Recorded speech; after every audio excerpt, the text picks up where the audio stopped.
कल हम लोगों ने कुछ बेसिक डाटा टाइप्स देखी थी, ठीक है जी।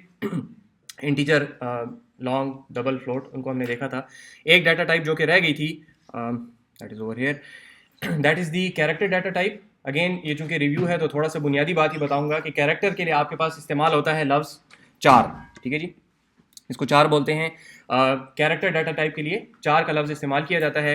और इसेंशियली कैरेक्टर डाटा टाइप की ज़रूरत इस वजह से है क्योंकि आपके पास कंप्यूटर में रैम में जब भी कोई चीज़ सेव होगी तो that is going to be stored in the form of binary digits, ठीक है। तो नंबर्स ही होंगे। अगर आपने कोई और चीज़ सेव करनी है, किसी भी किस्म की कोई और चीज़, कैरेक्टर्स हो गए इंग्लिश के, उर्दू के, किसी और लैंग्वेज के, उनको किसी ना किसी तरीके से न्यूमेरिक रिप्रेजेंटेशन करके सेव करना पड़ेगा, ठीक है। रैम में नंबर ही जाएगा। जी जी, वो थोड़े अरसे बाद आ रही है, थोड़े से बाद आ रही है जी।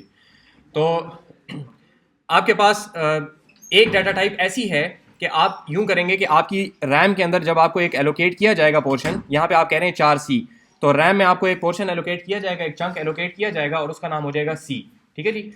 इसके अंदर ये रिप्रेजेंटेशन कंपाइलर खुद मैनेज करता है कि इस जगह से जो भी न्यूमेरिक वैल्यू बाहर आएगी that is going to be treated as a character. तो जो वैल्यू सेव की जाएगी वो न्यूमेरिक वैल्यू ही सेव की जाएगी, लेकिन कंपाइलर को ये पता है कि इससे जो चीज़ बाहर आएगी तो I am going to treat it as a character, ठीक है जी। ये कैरेक्टर डाटा टाइप और इंटीजर डाटा टाइप में बेसिक फर्क है। बाकी वैल्यू जो रैम में जाके सेव होगी वो वैसी की वैसी ही होगी, ठीक है। यहाँ पे मिसाल के तौर पे आपके पास ये सारा प्रोग्राम लिखा हुआ है, तो इसमें आप कहते हैं 4C, तो आपके पास यहाँ पे ये वेरिएबल डिक्लेरेशन हो गई,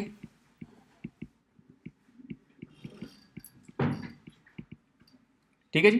वेरिएबल डिक्लेरेशन आपके पास हो गई, इसके अंदर अभी तक कोई वैल्यू नहीं है। ये आपको याद होगा कि जब आपको ये मेमोरी एलोकेट कर दी गई तो इसके अंदर कुछ ना कुछ गार्बेज वैल्यू पड़ी होगी।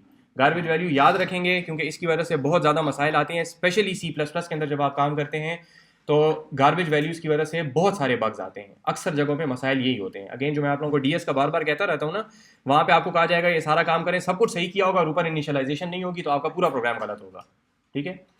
समझ नहीं पड़ेगी कि काम क्यों सही नहीं कर रहा। वो इसलिए सही नहीं कर रहा क्योंकि आपने वो एक इनिशियलाइजेशन शुरू की नहीं लगाई होगी, ठीक है। इसलिए इसका ख्याल रखेंगे। तो इसको हम क्या वैल्यू यहाँ पे असाइन करते हैं, C is equal to A, this A is a character. और पहले बताया कि आपके पास कोई ना कोई न्यूमेरिक वैल्यू जो है वो इसके कॉरेस्पॉन्डिंग रैम में सेव की जाएगी।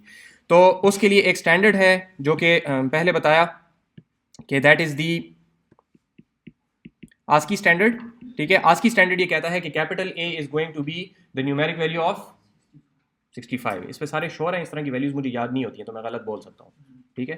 तो बहरहाल इस पे सारे लोग शायद इत्तेफाक रखते हैं कि 65 है, ठीक है।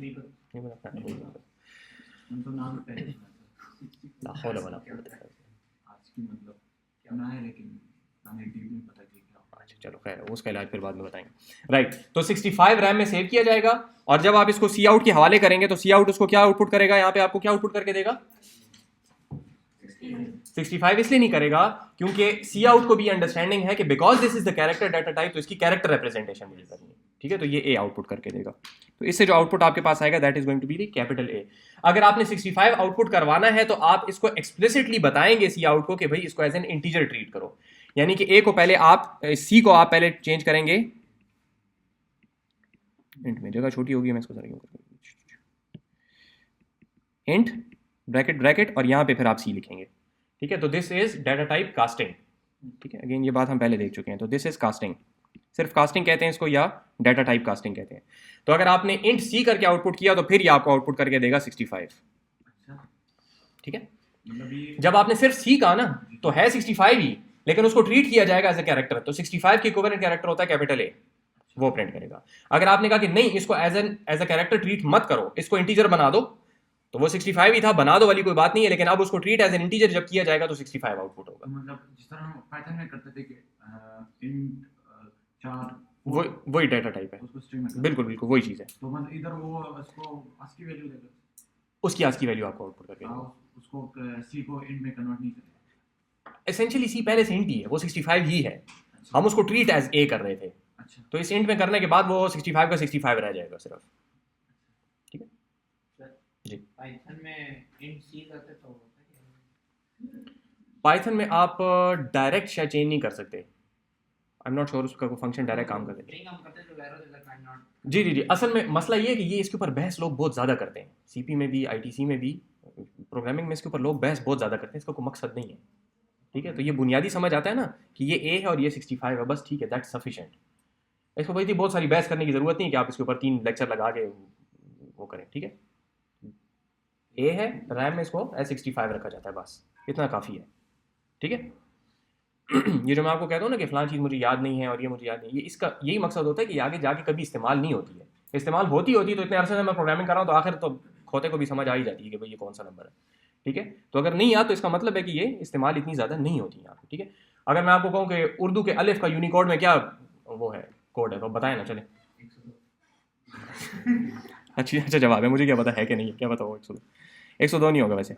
अच्छा जी, यहाँ तक बात सही होगी जी। So this is your basic character data type. ये ASCII में ही है ना उसमें, ASCII में ही लेता है, बाय डिफॉल्ट ASCII ही है क्योंकि it's standard followed through out the world. तो मैं यूनिकोड के लिए सिर्फ बताना होगा। यूनिकोड में भी वैसे कैपिटल A65 ही होता है क्योंकि Unicode is backwards compatible with ASCII, लेकिन C++ में नहीं है वो। ओके, दूसरी चीज़, ये मैंने आप लोगों को पहले नहीं करवाई हुई, प्रोग्रामिंग फंडामेंटल्स में मैंने ये नहीं करवाई थी, मुझे ये चीज़ पसंद नहीं है, इसकी वजह से बहुत सारे मसाइल पैदा होते हैं, लेकिन for the sake of completeness मैं आपको सिर्फ बता रहा हूँ कि इनपुट कंसोल से कैसे लिया जाता है। जैसे कंसोल के ऊपर आउटपुट करते हैं वैसे कंसोल से इनपुट भी ले सकते हैं। पाइथन में भी आप लोगों को मैंने नहीं करवाया था, यहाँ पे भी मैं आगे नहीं करवाऊंगा, लेकिन just for the sake of completeness मैं इसका नाम आपको बता रहा हूँ। बाकी लैब वाले जाने और उनका काम जाने। ठीक है, लोगों को शौक है इनपुट करने का, मुझे इससे एलर्जी है, मैं इस वजह से जानबूझ के नहीं करवाता, सिर्फ बता रहा हूँ कि आपको पता हो गई क्या चीज़ है। तो जैसे आप कहते हैं सी आउट, तो सी आउट का मतलब होता है कि इस वैल्यू को लो और इस फंक्शन के हवाले कर दो। ठीक है, ये डायरेक्शन आपको बता रहा है कि ये इन्फॉर्मेशन किस तरफ फ्लो करेगी, तो इन्फॉर्मेशन यहाँ से आएगी और कहाँ जाएगी, सी आउट के पास। ठीक है, इसी यूजर इनपुट लेना अच्छी प्रैक्टिस है कि बैड? कंसोल पे यूजर इनपुट लेना कभी कभी आपको ज़रूरत पड़ती है, हम जिस तरीके से पढ़ाते हैं वो गलत प्रैक्टिस है, अच्छा क्योंकि हम सीन के जरिए से हर डाटा इनपुट करते हैं, वो हरकत गलत है। अच्छा, मतलब उसकी जगह अच्छा फंक्शन ही बना। उसके लिए तरीका बेहतर ये है कि आपके पास जब भी आपने अपने प्रोग्राम को कोई इनपुट देना है ना, तो आप यूजर मत बने, आप एक टेस्ट केस लिखें। टेस्टिंग हम डिस्कस कर चुके हैं ना पहले, आप एक टेस्ट केस लिखें, बिल्कुल शुरू में बुनियादी सी डिस्कस किया, आप एक टेस्ट केस लिखें जो कि आपके फंक्शन को इनपुट भिजवाए खुद ऑटोमेटिकली। आप करेंगे तो आपको बार बार 5 एंटर करना पड़ेगा, उसमें देर लगती है। आप अगर 5 टेस्ट कर सकते हैं 5 मिनट के अंदर, तो अगर आप उसको ऑटोमेट कर लेंगे तो आप 5000 टेस्ट कर सकते हैं फिर। ठीक है, तो 5 टेस्ट करना अच्छा है या 5000 टेस्ट करना अच्छा है? ये टेस्ट कैसे करते हैं सर? वो कैसे फिलहाल नहीं है, कहने का मतलब है कि कोई सॉफ्टवेयर होगा जो कि उसको वैल्यूज भेजेगा। असाइनमेंट में आपने बोला जी जी जी, ऑटोग्रेडर जिस तरीके से काम करता है। ठीक है, लेकिन बहरहाल खैर है, सीन को देख लें फिलहाल कि सीन करता क्या है। सीन करता ये है कि आप इसको ये वाला ऑपरेटर उल्टा इस्तेमाल करते हैं। ठीक है, अब ये राइट की तरफ दो क्लोजिंग एंगल ब्रैकेट्स हैं। ये क्या करता है कि सी इन आपसे कंसोल के ऊपर कोई इनपुट लेता है, दिस इज कंसोल इनपुट, और जो वैल्यू आप एंटर करके एंटर प्रेस करते हैं, ठीक है, जो वैल्यू टाइप करके एंटर प्रेस करते हैं वो वैल्यू ले जाके इस वेरिएबल को दे देता है। ठीक है, मैंने ऊपर एक इंटीजर वेरिएबल डिफाइन किया वैल, फिर मैंने कहा सी आउट एंटर वैल्यू, क्योंकि सी इन को आप ये नहीं कह सकते कि साथ मैसेज ये वाला दो, मैसेज सी इन को नहीं समझ आती। अगर आपने मैसेज देना है तो अलग से सी आउट के जरिए से देंगे। सी आउट एंटर वैल्यू, इसका सी इन के साथ कोई ताल्लुक नहीं है। ऊपर हैंडल नहीं डाला, मैं बता रहा हूँ जी, खुद नहीं डाला। वो इसलिए नहीं डाला कि जब पहली बात तो ये कि इन दोनों का आपस में कोई ताल्लुक नहीं है, इन दोनों लाइनों का सी इन और सी आउट का एक साथ होना कोई ज़रूरी नहीं है। आमतौर पे जब आप सी इन करते हैं तो आपने पहले यूज़र को बताना होता है कि भाई मैं किस बात का इंतजार कर रहा हूँ, वरना एक आ जाएगा, एक ब्लैंक सी लाइन आ जाएगी। मैं जब ये पहली दफ़ा ये कोड लिख रहा था, इसको पहली दफ़ा नहीं मतलब अभी क्लास के लिए जब मैं प्रिपेयर कर रहा था, मैंने सिर्फ सी इन वैल लिखा और अपनी कमांड दी, तो वो बैठा हुआ इंतजार कर रहा है कि मैं कुछ वैल्यू एंटर करूँगा। मेरा ख्याल था शायद कंपाइलेशन में फंसा हुआ है, तो जाके सारा सिंटेक्स विंटेक्स चेक करने के बाद ख्याल है कि अच्छा मैंने मैसेज नहीं दिया। ठीक है, तो इस वजह से यूज़र को पता ही नहीं चलेगा कि आपका प्रॉम्प्ट जो है वो इंतजार कर रहा है आपका, तो आप पहले एक मैसेज देते हैं, इसलिए सी आउट लगा है, वरना सी आउट और सीन का आपस में कोई ताल्लुक नहीं है। ठीक हो गया, आपने लिखा एंटर वैल्यू और यहाँ पे एंड एल नहीं दिया, तो होगा क्या कि लिखा हुआ आएगा एंटर वैल्यू कोलन, और चूंकि आपने एंड एल नहीं दिया तो आपका कर्सर इस जगह पे होगा, तो जो आप वैल्यू टाइप करेंगे ना एंटर वैल्यू के जवाब में, तो वो यहाँ पे आ रही होगी। अगर आपने एंड एल कर दिया होता तो आपका कर्सर नीचे लाइन पे चला जाता, आप वहां पे इनपुट करते, को फर्क नहीं पड़ता, डिपेंड करता है कि आप इसको यूजर को किस तरीके की शक्ल दिखाना चाह रहे हैं। ठीक हो गया जी, राइट, इसलिए एंड एल यहाँ पर नहीं है। अच्छा जी, जब आपने वैल्यू ले ली तो अब इस वैल्यू को आप वैसे ही इस्तेमाल कर सकते हैं जैसे आप किसी भी वेरिएबल को इस्तेमाल कर सकते हैं। अब इसका सीन के साथ ताल्लुक खत्म हो गया। आपने एंटर वैल्यू के बाद प्रॉम्प्ट आया, आपने वहां पे लिखा 5 और एंटर प्रेस कर दिया। जब आपने 5 करके एंटर प्रेस कर दिया, सीन ने वो 5 लिया और वैल के अंदर डाल दिया। जब वैल के अंदर 5 आ गया आपके पास, तो अब वैल को आप वैसे ही इस्तेमाल कर सकते हैं जैसा कि आप पहले इस्तेमाल कर रहे थे। तो यहाँ पे आप आए, दोबारा आपने सी आउट किया, अगेन सी आउट करना कोई ज़रूरी नहीं है, हो सकता है आप इसका फैक्टोरियल कैलकुलेट कर रहे हो सकता है आप इसका कोई और काम कर रहे हो इसके साथ, लेकिन यहाँ पे हम just for the sake of demonstration इसको आउटपुट कर रहे हैं। तो वैल वॉज और यहाँ पे एक और ये चीज़, और इसके आगे फिर एंड एल आ जाएगा। सी एन और सी आउट का सी मतलब सी आउट को नीचे देख सकते हैं। जो करना चाहें करें, इट शुड मेक सेंस बस। अगर आपने मिसाल के तौर पे पहले सीन ले लिया और उसके बाद आप कह रहे हैं एंटर वैल्यू, तो वैल्यू तो वो एंटर कर चुका है, अब आप उसको क्यों कह रहे हैं एंटर वैल्यू? नहीं। तो सेमेंटिक सेंस, वरना कोई ताल्लुक आपस में नहीं है। पूछें। मैं ऐसे कह रहा हूँ ना कि अगर हम करें सी एन को पहले लिखे, बिल्कुल सी आउट को नीचे, बिल्कुल कोई फर्क नहीं पड़ता। तो मैसेज वही काम होगा। नहीं, जब आप लेट से ये लाइन नीचे आ गई तो पहले ये सीन वाली लाइन एग्जीक्यूट होगी, वो प्रॉम्प्ट इंतजार कर रहा है, आपने लिख दिया 5, एंटर प्रेस कर दिया, जब वो एंटर प्रेस हो गया तो अब वो आपको दोबारा अब सी आउट की लाइन एग्जीक्यूट करेगा एंटर वैल्यू, और फिर वैल्यू मांगेगा नहीं आपसे। ठीक है, तो सेमेंटिक सेंस बनाना चाहिए, वरना सी को इसके साथ कोई ताल्लुक नहीं है। ठीक है, आप पहले एक बंदे की शक्ल देख रहे हैं, उसने कहा 5, अब आप उसको कहते हैं वैल्यू कौन सी है?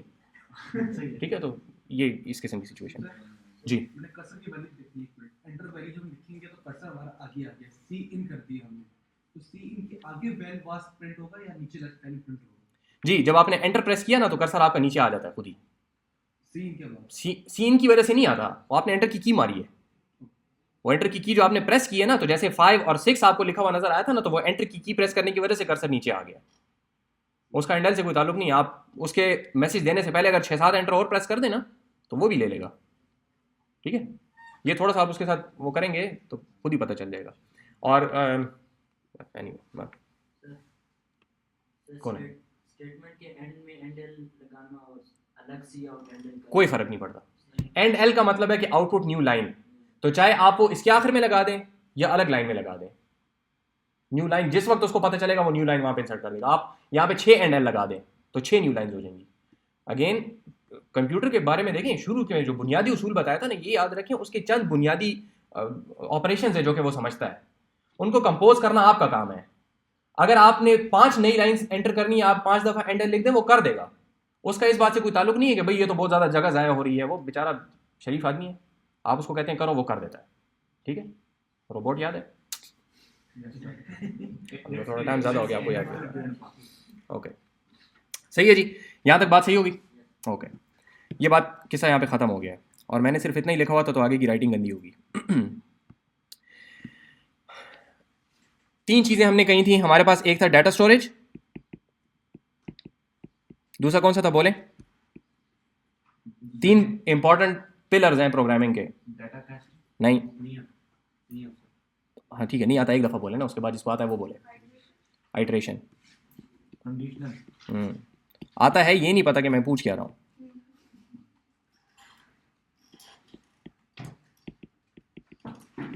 प्रोग्रामिंग के 3 इंपॉर्टेंट पिलर्स हैं, सही है जी, पता लग रहा है मैंने कितनी दफ़ा बोल दिया कल से।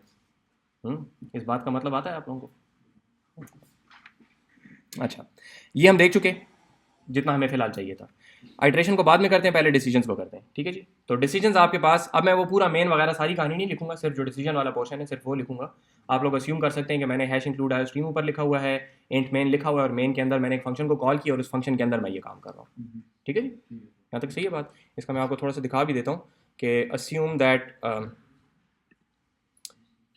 मेरे पास एक मेन का फंक्शन है, इसके अंदर ये इफ टेस्ट का फंक्शन है, इस इफ टेस्ट के फंक्शन के अंदर मैंने कुछ काम किया हुआ है, वो मैं यहाँ पे लिख रहा हूँ। ठीक है, कोड अवेलेबल है, उसको आप फिर बाद में देख सकते हैं। तो द आइडिया इज कि you need to make a decision, और डिसीजन के लिए आपके पास जो तरीकाकार इस्तेमाल होता है दैट इज एन इफ। सही, आपने इफ को यहाँ पे देनी होती है कोई कंडीशन, सही, इसके बाद आती है आपके पास इफ की बॉडी। सही, मिसाल के तौर पे आपने कहा int age is equal to 16।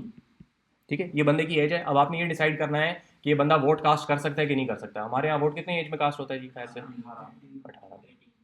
साल जिसका कार्ड और जो लिस्ट में राइट, लेकिन फिलहाल हम एक कंडीशन के ऊपर कर रहे हैं। ठीक है, राइट, ओके। सो यहाँ पे आप देंगे कंडीशन, तो if age is greater than आप इक्वल टू 18 और इक्वल टू 18। ठीक है, तो फिर क्या करें, यहाँ पे हम सी आउट कर देते हैं। हम बहुत सारे काम कर सकते हैं, लेकिन यहाँ पे हम कह देंगे सी आउट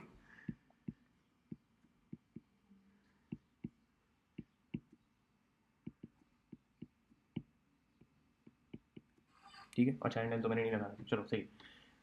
ये आप लोगों को नजर आ रहा है? सही नजर आ रहा है? ओके, अच्छा। तो यहाँ पे आपके पास इफ का रूल वही है कि आपके पास इफ में दो चीजें होंगी। नंबर एक, आपके पास यहाँ पे होगा एक कंडीशन, ठीक है। कंडीशन से क्या मुराद है? Condition is something that has a boolean value. Boolean value होनी चाहिए। बूलियन से क्या मुराद है? यहाँ पे डाटा टाइप एक और भी देख लें कि आपके पास बूल डाटा टाइप होती है which is let's say bull P. P को आप दो वैल्यूज दे सकते हैं, P is equal to true with a small T, या P is equal to false with a small F, ठीक है। पाइथन में ट्रू और फॉल्स दोनों कैपिटल टी और कैपिटल एफ के साथ है, यहाँ पे स्मॉल के साथ है।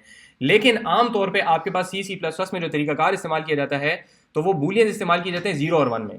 तो बुनियादी उसूल ये है कि a 0 is considered as false and everything else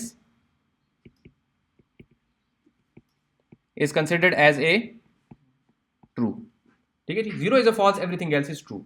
आमतौर पे ये होगा कि आप देखेंगे कि भाई लोगों ने कहा होगा कि int C is equal to 0 और इफ सी, ठीक है। तो भाई यहाँ तो ट्रू फॉल्स नहीं है, तो 0 जो है वो फॉल्स कंसिडर किया जाएगा, everything else is going to be true, ठीक है। तो सी में आमतौर पे ये तरीका है कि बूलियन डाटा टाइप मौजूद है बूल के नाम से, लेकिन टिपिकली लोग इस्तेमाल नहीं करते, ठीक है। वो सी से आदत चली है, सी में नहीं थी बूल, C++ में आई है, तो सी से लोगों की आदत चली आ रही है कि 0 1 को इस्तेमाल करते हैं, ठीक है जी। इवन सी आउट जब प्रिंट करता है ना बूलियन वैल्यू को, ठीक है, इस पी को अगर आप आउटपुट करें ना तो वो या 1 या 0 आउटपुट करेगा। अगर हम तो देखें हाँ p is equal to 0 इसका मतलब फॉल्स होगा, p is equal to 0 आप करें वो फॉल्स हो जाएगा, और p is equal to p is equal to 59 वो ट्रू हो जाएगा, और p is equal to -50। Everything else is लेकिन सर अगर True. हम होल यूज करेंगे तो फिर तो हम लिखना पड़ेगा ना। नहीं, फिर भी 0 1 लिख सकते हैं। इसीलिए कह रहा हूँ कि वो इतने ज़्यादा इंटरचेंजेबल हैं कि वो कहीं पे भी आपको एरर वेरर नहीं देगा, ठीक है।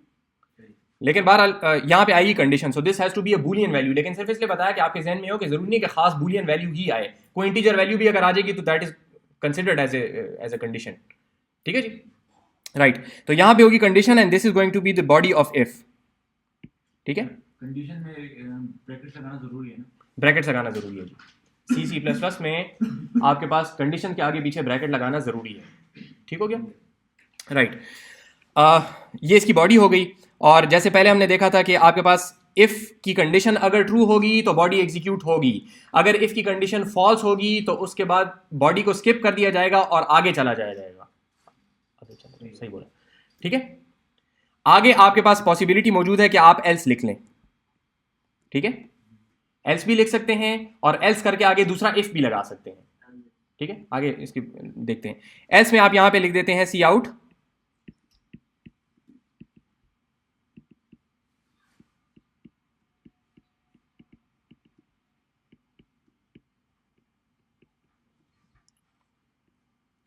ठीक है जी। कल को कोई आपको ये नहीं कहेगा कि आपकी वजह से हुआ है जो हो रहा है। एल्स के अंदर आप तब पहुंचेंगे जब इफ की कंडीशन फॉल्स होगी। तो अगर ट्रू होगी तो इफ की बॉडी एग्जीक्यूट की जाएगी, अगर फॉल्स होगी तो आप इफ की बॉडी को स्किप करके आएंगे। और तीसरी कंडीशन क्या होगी? तीसरा केस क्या हो सकता है? जी सर, इफ की जो कंडीशन होगी या ट्रू हो सकती है या फॉल्स हो सकती है या इफ की कंडीशन कुछ भी नहीं हो तीसरी कुछ भी नहीं हो सकती, या ट्रू होगा या फॉल्स होगा। तो दो ही बातें हैं, इसके अंदर को बहुत ज़्यादा साइंस नहीं है। अगर ट्रू होगी तो बॉडी एग्जीक्यूट की जाएगी, ट्रू नहीं होगी तो बॉडी नहीं एग्जीक्यूट की जाएगी, बस यही बुनियादी उसूल है, ठीक है। अच्छा जी, एल्स इफ के लिए थोड़ी सी ज़रा दूसरी एक एग्जांपल ले लेते हैं हमारे पास।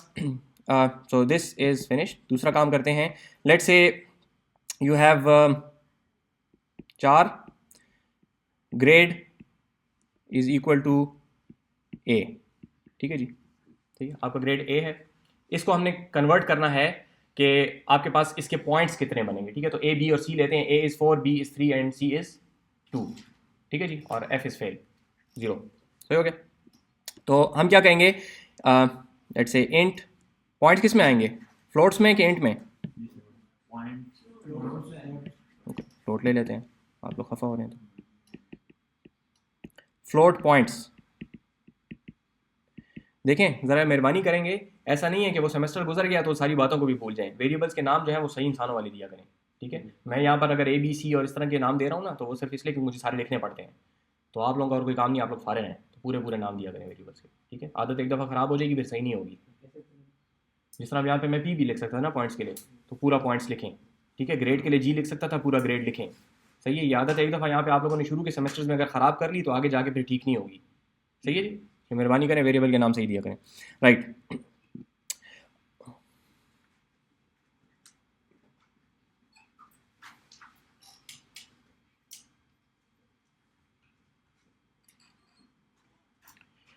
जी अब हम करना ये चाह रहे हैं कि इसको चेंज करना चाह रहे हैं, तो हम देखेंगे कि if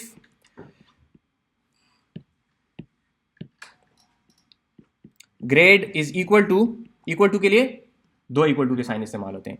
if grade is equal to A तो फिर क्या करो, points is equal to A पे कितने कहते हैं फास्ट में, ए वाली बात किसी ने छोड़ी है कि हमें पता होगा। अच्छा जी, एल्स अब आगे हमने एक और कंडीशन लगानी है। ठीक है, ब्रैकेट्स मैंने नहीं लगाए, ब्रैकेट्स इसलिए नहीं लगाए क्योंकि अगर कोई एक ही स्टेटमेंट है आपके पास बॉडी में तो ब्रैकेट्स आर ऑप्शनल। जो ब्रेसिस थी वो ऑप्शनल है अगर आपके पास एक ही स्टेटमेंट है तो। ठीक, जब एक स्टेटमेंट हो तो ब्रैकेट्स न लगाना बेहतर है, ना लगाना बेहतर इंडेंटेशन से ही आपको पता चल जाएगा। ठीक है, है। अच्छी प्रैक्टिस ये है कि ब्रैकेट्स ना लगाई जाए ना जी। एल्स, अब आगे एल्स के आगे आपने कोई बात लिखनी है तो वो एल्स के आगे से यहां से बात शुरू हो रही है, इसके गिर्द मैं पूरा एक डब्बा बनाऊंगा। ठीक है, यहां से बात शुरू हो रही है, if grade is equal to B. ठीक, अब इस इफ की आगे बॉडी आ रही है, अगर ये कंडीशन ट्रू होगी तो इस इफ की बॉडी एग्जीक्यूट की जाएगी, that is going to be points is equal to 3.0। ठीक, तो यहां पे अब आगे एक और आ गया, else if grade is equal to C, तो फिर क्या करो, पॉइंट्स इज इक्वल टू 2.0 और नहीं सी पे 2 है। ठीक है, और बस इसके बाद लोगों को फेल करते हैं। एक कोर्स मैंने इस तरह का पढ़ाया हुआ, सी मिनिमम ग्रेड था, डी था ही नहीं सर, सी माइनस भी नहीं था, नहीं इधर बी एस में पढ़ा था। पॉइंट्स इज इक्वल टू, तो आप लोग अगर मुझे बदवाएं देंगे ना तो मैं इससे बहुत बड़ी बड़ी बदवाएं पहले ले चुका हूँ। खैर दे तो सकते हैं, ऐसे कहीं देंगे नहीं। अच्छा जी, देखें गौर से देखें, यहाँ पे आपके पास ये जो इफ है ये इसकी कंडीशन है। गौर से देखें, अच्छा तवज्जो से देखें ज़रा इधर, बात आसान सी है लेकिन बाद में जब लोग इसके ऊपर ज़्यादा सोचते हैं तो कंफ्यूज हो जाते हैं, इसलिए पहले से अभी सोच लें और कंफ्यूज हो जाए तो सवाल पूछ लें। ये इफ़ की कंडीशन है, पहला इफ़ है, एक ही इफ़ है। इस इफ़ के जो भाई एल्स है वो ये है, तो ये वन इफ़ जो है इसके साथ का एल्स ये है। ठीक है, इस एल्स के आगे हमने कोई स्टेटमेंट लिखनी है कि एल्स की बॉडी में क्या होगा। एल्स के आगे ब्रैकेट्स हैं नहीं है ना, इसका मतलब है कि इस एल्स के आगे एक ही कंडीशन आएगी, एक ही स्टेटमेंट आएगी कोई। ठीक है, वो स्टेटमेंट यहां से शुरू हो रही है और ये सारी की सारी जो है ये इस एल्स के अंदर है। ठीक है, तो यूं समझें कि अगर इफ, ये जो बार वाला इफ है, इफ नंबर 1 नजर आ रहा है, इफ नंबर 1 की कंडीशन अगर ट्रू होगी तो ये वाली लाइन एग्जीक्यूट की जाएगी। ठीक, वरना ये सारे का सारा डब्बा एग्जीक्यूट किया जाएगा, क्योंकि वरना के अंदर ये सारे का सारा आ रहा है।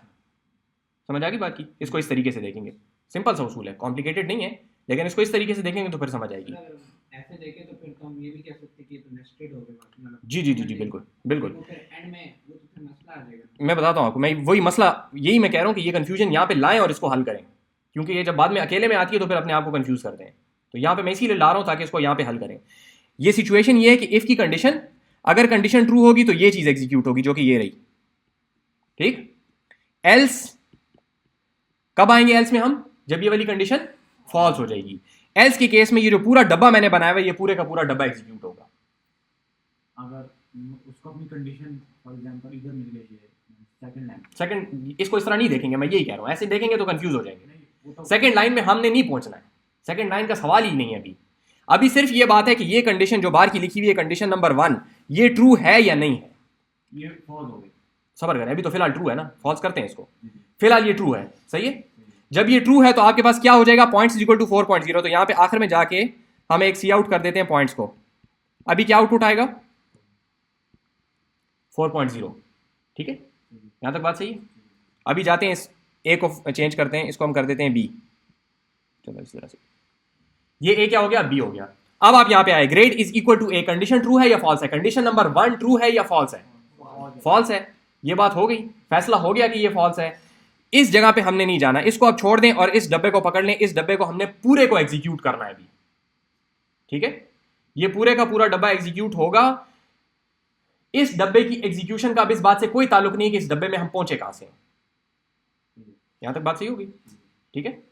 अब बाकी सारी कहानी को छोड़ दें और यहां पे ये डब्बा ले जाके दोबारा लिखेंगे इफ। ताल्लुक कैसे नहीं जी, अगर वो ताल्लुक कैसे नहीं ताल्लुक पहले था, एल्स की वजह से जब हम इसमें आ गए हैं ना, अब इससे कोई फर्क नहीं पड़ता कि यहाँ पे मैंने कोई कंडीशन लिखी हुई है या मैंने सी आउट लिखा हुआ है या मैंने इसके अंदर कोई लूप लगाया हुआ है। जो कुछ भी मैंने किया हुआ है मैं पहुंच चुका हूं, ये पूरा डब्बा मैंने एग्जीक्यूट करना है, ठीक है जी।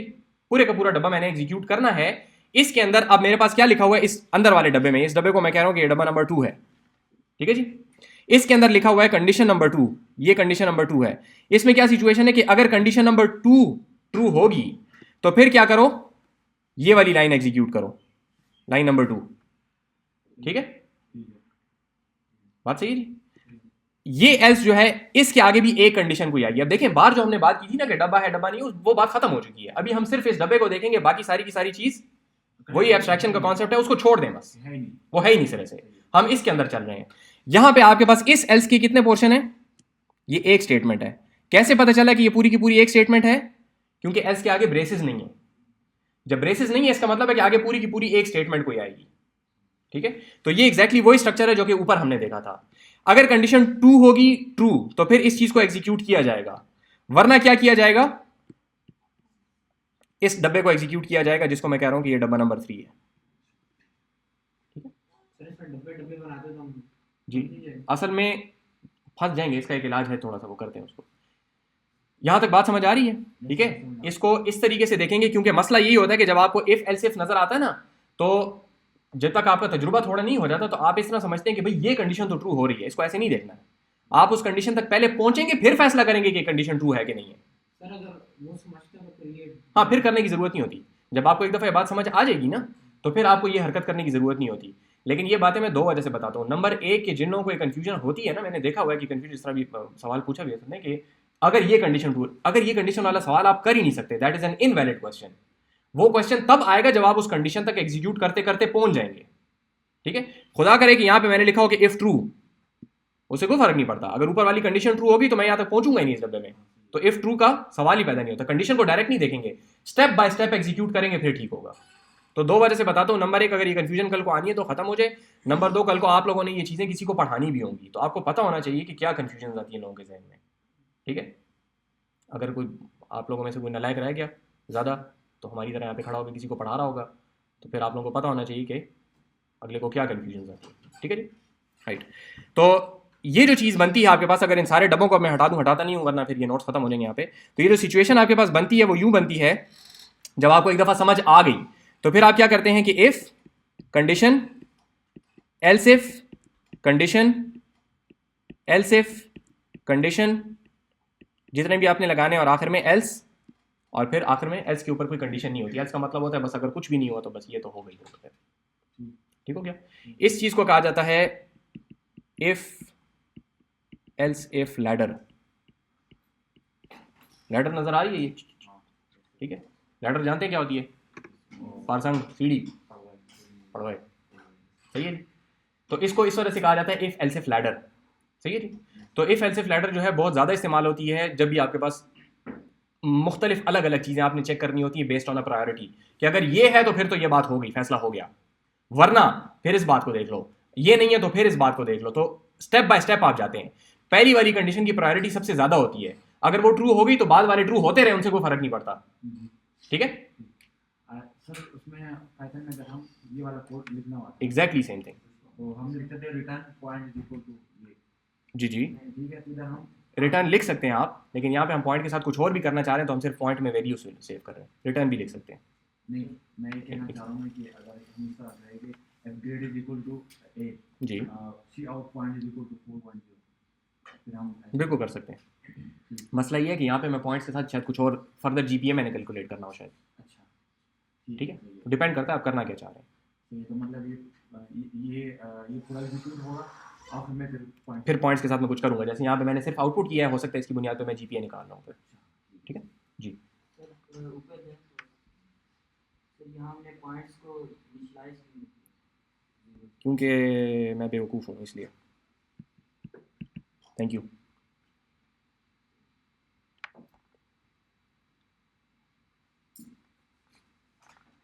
सही हो गया जी।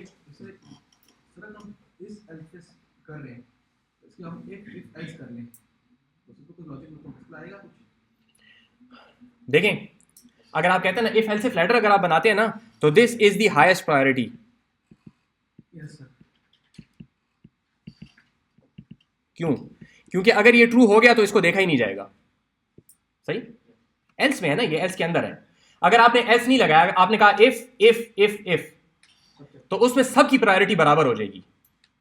ठीक है, होता है वो चलेगा। देखें, पहले आप देखेंगे अगर ये कंडीशन ट्रू है तो इसकी बॉडी को एग्जीक्यूट कर दो, वो कर देगा, पॉइंट्स की कोई वैल्यू सेट कर देगा। बाद में आपने आके कहा कि इफ ये वाली बात, अगर वो बात भी ट्रू हो गई तो उसकी स्टेटमेंट भी एग्जीक्यूट कर देगा। ठीक है, तो ऐसा नहीं है कि एक दूसरे को सुपरसीड कर ले फिर वो, बल्कि इस तरह होगा कि जो बाद वाला होगा उसकी प्रायोरिटी एक किस्म की ज्यादा होगी क्योंकि वो बाद में बात कर रहा है। ठीक है, तो अगेन आपकी लॉजिक पे ये डिपेंड करेगा कि आप इसको किस तरीके से चलाना चाह रहे हो। ठीक है, अगर सर इस तरह हो कि मतलब इफ और उसके बाद एल्स इफ और फिर एल्स नहीं हो, मतलब ठीक है, इस तरह वो भी सही है। वो भी डिपेंड करता है कि आप ये कह रहे हैं कि अगर ये कंडीशन हो तो ये करो, अगर ये कंडीशन हो तो ये करो, और वरना कुछ भी नहीं है। ठीक है, वरना कुछ भी मत करो। सर आपने जो ऊपर भी इनिशियलाइज किया उसकी मतलब एक साथ की जरूरत तो नहीं है नीचे तो जी जी जी कंडीशन जी जी जी जी जी। मैं जाती हूँ। असल में नीचे जो ये बात इस तरह सही है कि ये आपका कोड ऑफ एग्जीक्यूशन जो है ना, कंट्रोल फ्लो जो है वो यहाँ पे आके ब्रांच हो रहा है। 1 2 3 4 ब्रांचेज हैं हमारे पास। ठीक है, और इनके बाद आगे आप आके नीचे यहाँ पे मिलेंगे तो इन चारों के अंदर इनिशियलाइजेशन हो रही है। तो even if you don't initialize at first तो that's fine, but in general at least शुरू में इनिशियलाइजेशन करनी चाहिए। ठीक है, तो आपने भी सही कहा और आपने भी सही कहा, सब सही कह रहे हैं। असल में गार्बेज वैल्यू मैं ये कह रहा हूँ ना कि यहाँ पे अगर मैंने इनिशियलाइजेशन नहीं भी की तो इस जगह पे 4 आपके पास ब्रांचेज हैं आपके प्रोग्राम की, और चारों में कोई ना कोई वैल्यू असाइन की जा रही है। अगर वो बात हो जाती जो आपने बीच में की है कि एल्स ना होता तो फिर डेफिनेटली गार्बेज वैल्यू आ जाती। तो इस वजह से हो सकता है कि कल को मैंने एल्स ना लगाना हो, तो बेस्ट प्रैक्टिस ये है कि इनिशियलाइज करें, लेकिन इस स्पेसिफिक केस में अगर नहीं भी किया तो खैर है। ठीक है, सब लोग सही कह रहे हैं जी। खैर है, ये वाली बात अगर नहीं समझ रहे तो कोई मसला नहीं है।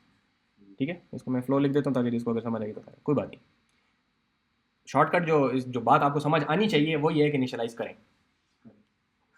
ठीक है, ओके, यहाँ तक बात सही होगी जी। अच्छा, ये देखिए इफ एल्स इफ लैडर जो हमने बनाई है इसका एक आसान तरीका भी है। ठीक है, आसान है और बुरा तरीका है। ठीक है, मैं आपको बता देता हूँ again for the sake of completeness, लेकिन मैं रिकमेंड नहीं कर रहा कि ये हरकत आप करें। ठीक है, एक और स्टेटमेंट होती है C++ में जिसको कहा जाता है स्विच स्टेटमेंट। ठीक है,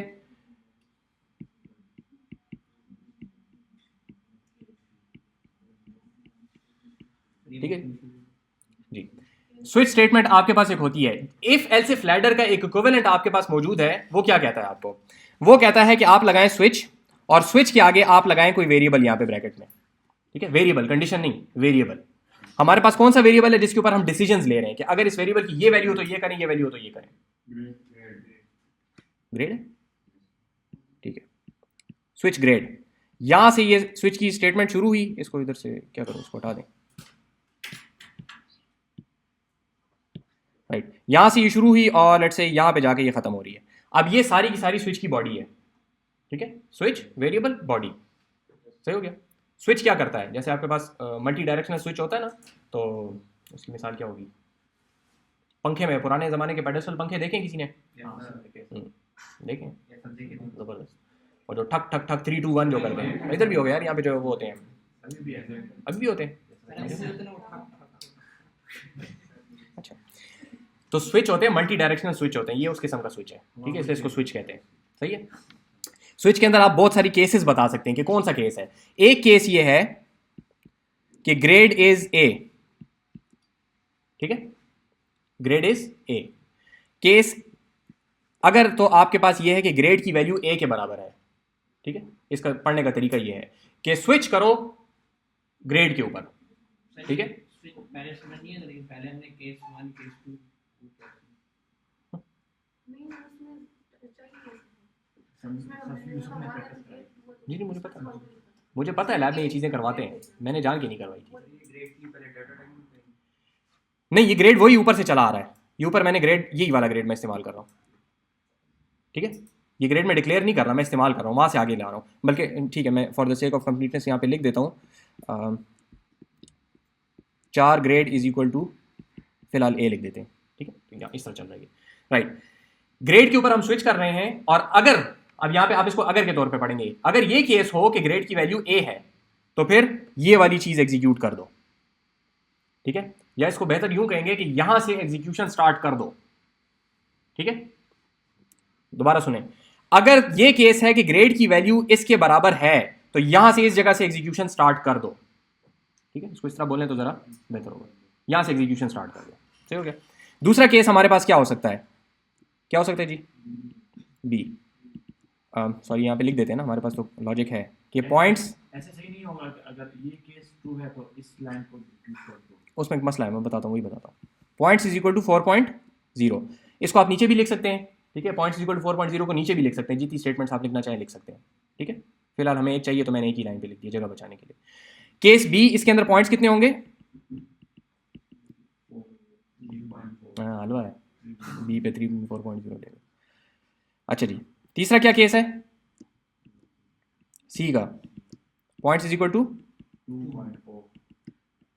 2.0, ठीक है, सॉरी सेमीकोलंस, सही है जी, स्टेटमेंट के आखिर में सेमीकोलन हो जाती है। अगर 4 ग्रेड बी होता तो केस ए नहीं, सबर सबर, ठीक है, जो अल्फाज बोले हैं पहले उन अल्फाज को याद रखें थोड़ी देर के लिए।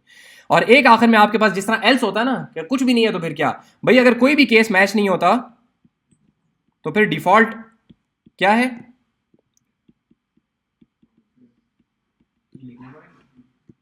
जरूरी नहीं है डिफॉल्ट, जिस तरह एल्स जरूरी नहीं है ना उस तरह डिफॉल्ट लिखना जरूरी नहीं है। हम केस भी तो मतलब हाँ, अगर आपको पता है कि खास यही 4 वैल्यूज आ सकती हैं, ठीक है, तो अगेन डिफॉल्ट ये कि अगर और कुछ भी नहीं है तो, जिस तरह इफ में अगर आपके पास सारी कंडीशंस आप कैप्चर कर सकते हैं तो फिर एल्स की जरूरत नहीं है, लेकिन अगर आप कहते हैं भाई और कुछ भी नहीं हुआ तो फिर ये कर दो। अच्छा डिफॉल्ट मतलब एल्स की तरह काम करता है। Default is when no other case matches. यहां तक सही होगी जी बात। आखिर में मैं यहां पे आके लिख देता हूं सी आउट पॉइंट्स, ठीक है, और यहां पे पॉइंट्स भी बना लेते हैं float, points is equal to 0.0, ठीक है, इनिशियलाइज कर दिया, अच्छा मैंने खफा ना, सही हो गया जी, ठीक है। अब इसको एग्जीक्यूट करें, क्या होगा, राइट। सो हम आए, हमने ये ग्रेड ए बना लिया, 0.0 बना लिया, स्विच में आए, ग्रेड के ऊपर हमने स्विच लगाया, केस ए, ये केस ए मैच हो गया, केस यही है, सिचुएशन क्या है कि ग्रेड की वैल्यू ए है, दिस इज द केस, इसलिए इसको केस कहते हैं कि दिस इज द केस, ठीक है जी। तो आपके पास पॉइंट्स की वैल्यू क्या आ गई, 4.0, ठीक है। अब हम अस्यूम क्या कर रहे हैं कि यहां से केस मैच हो गया है तो स्विच खत्म हो जाएगा और हम आखिर में आ जाएंगे सी आउट के ऊपर, ठीक है, और पॉइंट्स की वैल्यू आउटपुट कर देंगे। क्या आउटपुट आएगा, 4.0, ठीक है। हम ये अस्यूम कर रहे हैं, स्विच काम ऐसे नहीं करता, ठीक है। अगर किसी शरीफ आदमी ने ये स्विच बनाया होता तो ये ऐसे काम करता, लेकिन ये किसी सी के प्रोग्रामर ने बनाया।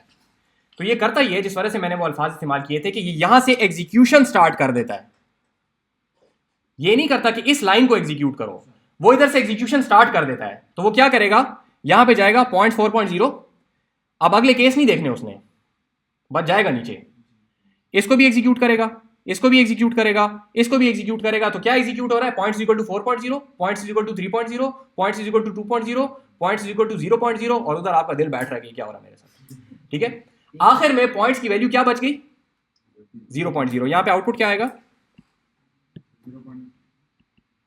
नहीं ऊपर तो वो ट्रू हो गई, नहीं तो सारी फॉल्स। जी जी जी, केस का तरीकाकार ये है कि वहां से एग्जीक्यूशन स्टार्ट कर देगा और जाएगा नीचे तक, सारों को एग्जीक्यूट करेगा। पाइथन की तरह। मतलब जब एक दफा एक केस मैच हो गया ना, तो वहां से इसी अल्फाज इस्तेमाल किए थे कि जब केस मैच हो गया तो उसकी कॉरेस्पॉन्डिंग स्टेटमेंट से एग्जीक्यूशन स्टार्ट कर देगा, बाकी केसेस नहीं देखेगा, ठक करके आखिर तक जाएगा। अगर आप ये चाहते हैं कि नहीं सिर्फ इसको एग्जीक्यूट करो, आगे न जाओ, रुक जाओ इस एक के बाद, तो फिर आपको यहां पे आके करना पड़ेगा ब्रेक। जी बताता हूं दोबारा, इधर भी करना पड़ेगा ब्रेक, इधर भी करना पड़ेगा ब्रेक, और डिफॉल्ट के आगे तो कुछ है ही नहीं तो वहां पे ब्रेक लगाने की जरूरत नहीं है, ठीक है। देखें हुआ क्या है, जब भी कोई केस मैच करता है तो अगेन अल्फाज मैं सोच के बोल रहा हूँ, तो इन अल्फाज को इसी तरीके से करेंगे तो ज़रा बेहतर समझ आएगी कि जब केस मैच हो जाता है तो एग्जीक्यूशन उस केस के आगे या उसके बाद जो भी स्टेटमेंट उसके कॉरेस्पॉन्डिंग जो स्टेटमेंट होती है वहां से स्टार्ट कर दी जाती है और स्विच के आखिर तक जाया जाता है। सारी स्टेटमेंट्स को एग्जीक्यूट करेंगे, ठीक है। इसको बी करते हैं तो ये ज़रा बेहतर समझ आ जाएगी। यहां पे हम आते हैं, इसको हम कर देते हैं बी, ठीक है। अस्यूम करें कि ये ब्रेक्स नहीं लिखे हुए बीच में, ठीक है। ब्रेक जो रेड में लिखे हुए ना ये भी नहीं है, ठीक है। तो आएगा क्या करेगा, ग्रेड बी पहले केस को चेक करेगा। पहला केस नंबर 1 मैच हुआ नहीं हुआ, इसकी स्टेटमेंट को छोड़ दिया गया। हम गए केस बी में विच इज केस नंबर 2, ये मैच हो गया। ये जब मैच हो गया तो यहां से एग्जीक्यूशन स्टार्ट की जाएगी। Points is equal to 3.0, points के अंदर क्या वैल्यू आ गई 3.0। फिर ये एग्जीक्यूट की जाएगी। केस को नहीं देखा, अब केस जब एक मैच हो गया ना बाकी केसेस को नहीं देखना, फिर बस ऊपर से नीचे सारी एग्जीक्यूट करेंगे, ठीक है। पॉइंट्स इज इक्वल टू 2.0, अब पॉइंट्स की क्या वैल्यू होगी 2.0। देखा ही नहीं फिर केस नहीं देगा। जब एक केस मैच हो गया ना तो उधर से आखिर तक बस वो बस सारा जाएगा, दोबारा चेक नहीं करता। आगे की तरफ। हाँ बस, ठीक है। ठीक, समझ आ रही है ना कि ये क्यों रेकमेंड नहीं की जाती पाइथन में, ये क्यों नहीं है स्विच, इस एक हरकत की वजह से नहीं है, ठीक है। क्योंकि प्रोग्रामर से भूल जाता है ब्रेक लगाना। ड्रॉबैक्स क्या है इसका? ये इसका बहुत बड़ा ड्रॉबैक है कि आपसे अगर एक जगह पे ब्रेक रह गया ना तो आप फेल हो जाएंगे। हमारी गलती इसकी तो कोई गलती नहीं। बिल्कुल प्रोग्रामर की गलती है। मैंने आपको ये बताया शुरू में कि C++ जो है आपके प्रोग्रामर की गलती को अक्सर नहीं रोकता, अच्छा, पाइथन रोकता है। तो पाइथन में लैंग्वेज जब डिज़ाइन की गई थी तो पता था लोगों को कि सी में किस चीज़ की वजह से लोगों को प्रॉब्लम्स आते हैं, बग्स किस वजह से आते हैं। तो पाइथन में उनको पहला कमा कर दिया गया या उनको आसान कर दिया गया कि भाई बग्स आने के चांसेस कम हो जाए, ठीक है। अब जब आपने ब्रेक लगा दिया, अब देखें जब ब्रेक लगा दिया तो क्या होगा, ठीक है। अब ब्रेक है, वही काम करते हैं। यहां पे आप आए, grade is equal to B, ठीक है। ग्रेड के ऊपर हमने केस स्विच लगाया। केस ए मैच हुआ कि नहीं हुआ मैच। केस नंबर 2 मैच हो गया, मैच हो गया। यहां पे आप आए, आपने पॉइंट्स इज इक्वल टू 3.0 कर लिया। अब अगली स्टेटमेंट एग्जीक्यूट करेंगे तो ये ब्रेक की स्टेटमेंट है।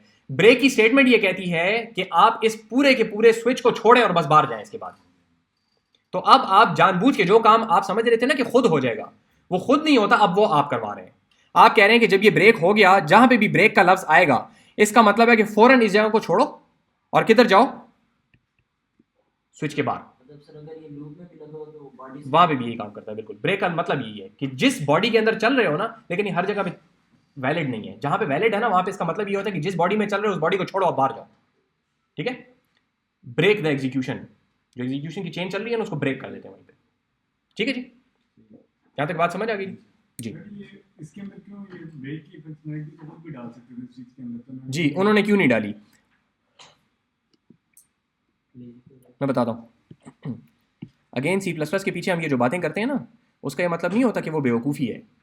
हम इस वजह से बातें करते हैं क्योंकि उसकी वजह से बग्स आते हैं जब कोई एवरेज प्रोग्रामर काम करता है, ठीक है। अगर एक्सपर्ट प्रोग्रामर काम करता है तो वो इसी चीज़ को बड़े अच्छे तरीके से भी इस्तेमाल कर सकता है। अक्सर जो मिसाल दी जाती है ना रिवॉल्वर की दी जाती है कि आपके पास रिवॉल्वर में कोई सेफ्टी मेफ्टी नहीं होती, ठीक है, निकालें और ठा, सही।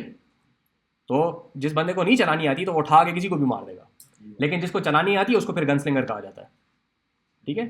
तो गन स्लिंगर की ट्रांसलेशन क्या होगी?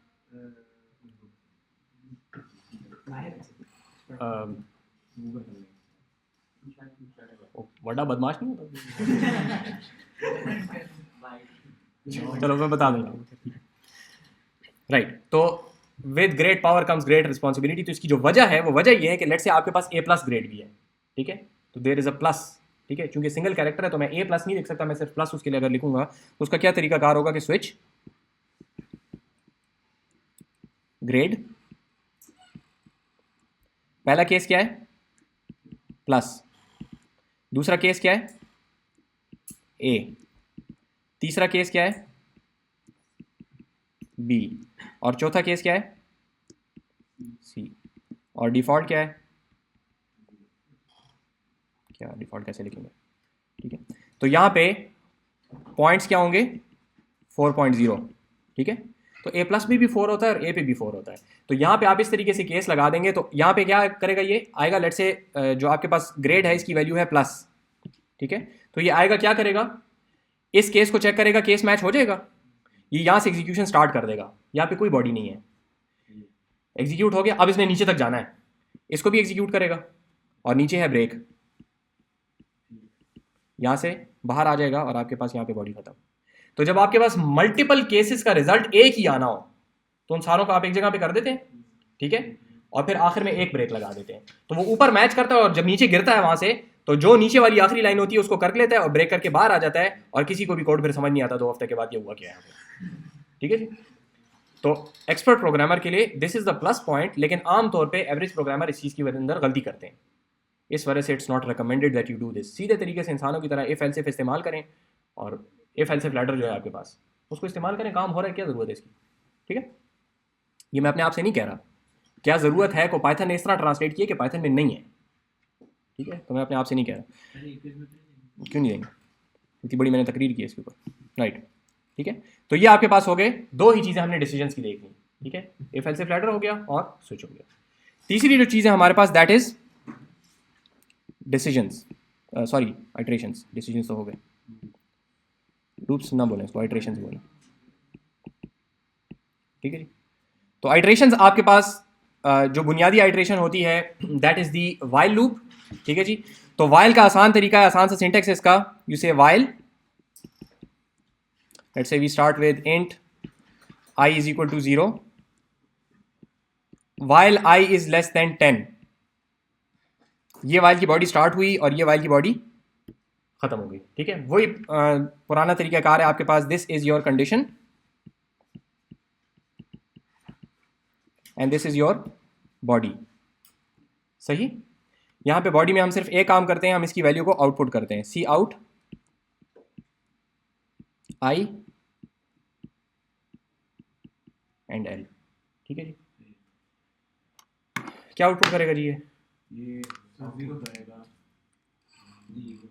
0 नहीं, 0 to 9, 0 करेगा सर, सिर्फ 0 आउटपुट करेगा, यस सर, फिर उसके बाद क्या करेगा, कुछ नहीं,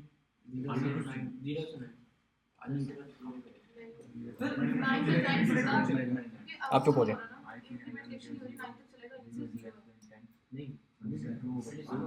सही है, 0 होगा, 0 होगा, नहीं फिर तो इंफिनिटी अंडर इंफिनिटी होगा, क्यों?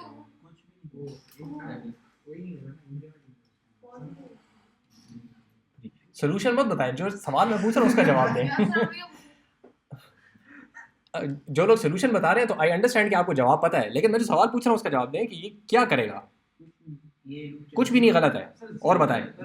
0 आउटपुट करता रहेगा, ये दूसरा जवाब है। फिर 0 आएगा, 1 0 आएगा, ये तीसरा जवाब है।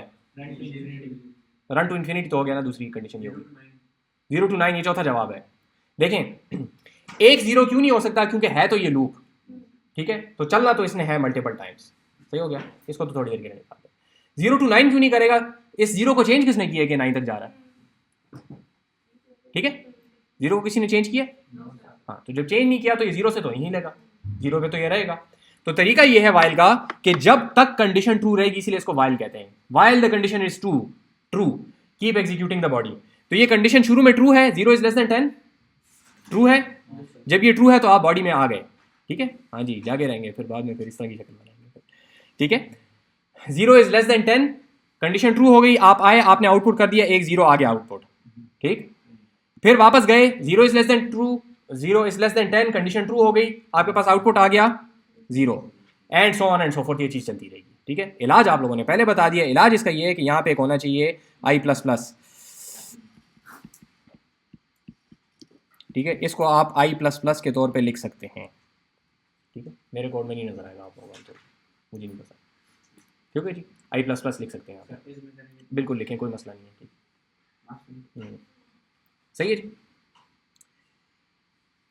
वैलिड कोड लिखेंगे तो फिर अच्छा जी, यहाँ तक बात सही है जी। i+ इज इक्वल टू 1 या i++ इंक्रीमेंट करें, बस आसान बात ये। अब ये क्या आउटपुट करेगा, 0 to 9 के 0 to 10 10 क्यों नहीं करेगा जी। जब आप 10 में आएंगे यहाँ पे तो आप कहेंगे 10 इज लेस देन 10, तो वो फॉल्स हो जाएगा, तो आप बॉडी में नहीं आएंगे, पीछे 9 आउटपुट हो चुका है और 10 पे नहीं जाएगा। तो ये आउटपुट इस तरीके से करेगा, इसको ज़रा मैं मेहरबानी करके 5 तक ले रहा हूँ तो मेरे लिए आसानी हो जाएगी थोड़ी सी। i is less than equal to 5 less than 5, ये पहले जाएगा, i की वैल्यू 0 है, 0 is less than 5 condition true, body में गया, सी आउट इसने कर दिया 0 0, आई प्लस प्लस, आई की वैल्यू हो गई 1, ठीक है, ये आई है आपके पास, आई की वैल्यू हो गई 1, सही। दोबारा गया 1 इज लेस देन 5, ट्रू या फॉल्स, ट्रू, सी आउट हो गया 1, आई की वैल्यू हो गई 2, दोबारा गया 2 इज लेस देन 5, ट्रू या फॉल्स, ट्रू, सी आउट 2, दोबारा गया आई की वैल्यू 3 है, 3 इज लेस देन 5, 3, दोबारा गया 4 इज लेस देन 5, ट्रू 4, अब 5 होगी इसकी value, 5 is less than 5, true या फॉल्स, फॉल्स, ये आखिर में यहाँ पे बाहर आ गया और we're डन, 0 1 2 3 4, सही है।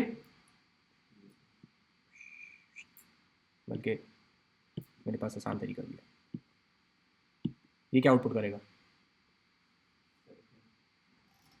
ये फर्स्ट टाइम सर वो 1 प्रिंट करेगा, फिर उसके बाद मतलब कि 0 4 तक मसला नहीं है, आगे बताएं, 5 करेगा कि नहीं करेगा,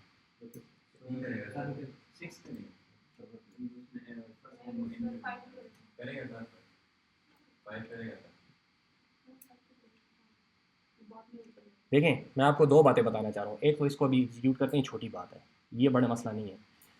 मसला ये है जो कि फंडामेंटल उसूल है, आगे जाके जब आप प्रोफेशनली काम करते हैं, टेस्ट वगैरह की जो मैं अक्सर बात करता हूँ, मसला ये होता है कि आपकी लूप की बॉडी में दरमियान में कभी मसला नहीं होता, दरमियान में आप बिल्कुल ठीक ठाक समझ जाएंगे कि ये करेगा। हमेशा जो एज केस होता है ना, स्टार्ट कहाँ से करेगा, ख़त्म कहाँ पे करेगा, फड्डा हमेशा वहाँ पे होता है। तो जब आपने टेस्ट करना है ना, तो उन एज केसेस को चेक करते हैं हमेशा, ठीक है। 0 करेगा कि नहीं करेगा, ये मसला है यहाँ पे, ठीक है, 0 नहीं करेगा।